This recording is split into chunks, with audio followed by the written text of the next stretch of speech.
Welcome back, everyone. The Biden administration has announced a $10 million reward for information about foreign governments conducting cyber attacks on the U.S. Michael George reports. Ransomware attacks are rampant, freezing computer systems for everything from a meat processor to hospitals and even schools. Experts are projecting our K-12 schools will face a nearly 90% increase in the number of ransomware attacks just this year. At a hearing on Capitol Hill, lawmakers and experts painted a bleak picture. Ransomware is the #1 cybersecurity threat that we all face today.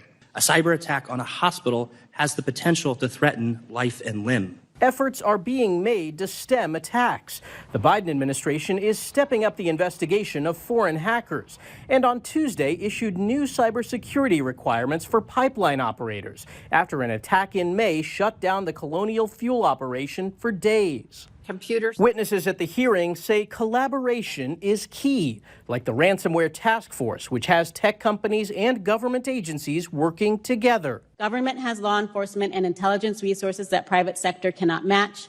The private sector has access to data and technological resources that governments cannot match. And experts say there are easy steps we all can do to prevent a ransomware attack. Analyze email closely and be wary of links. They could contain malware from a hacker. Use long, strong, and unique passwords for each account. Look, all of us are tempted to reuse passwords. Don't. CBS News tech reporter Dan Patterson says that should include two-factor authentication, which is like a second password sent through text message or an application.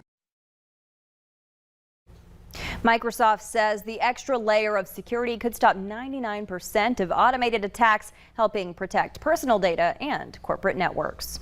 Consumers are still paying sky-high prices for lumber. Home builders, home buyers, and homeowners looking to remodel are not yet seeing savings, despite the fact the price of lumber on the futures market has given up all its gains for this year. A senior economist at the National Association of Home Builders says the price of lumber packages quoted to home builders is still at a record high. Peloton is about to enter the video game business. The cycle maker is getting ready to debut an in-app video game called Lane Break. The game, which Peloton cautioned is still subject to a new name, involves riders changing up their cadence and resistance levels to meet various goals and score rewards. Lane Break is expected to open up to members-only beta tests later this year, according to a fact sheet, and it will officially launch in early 2022.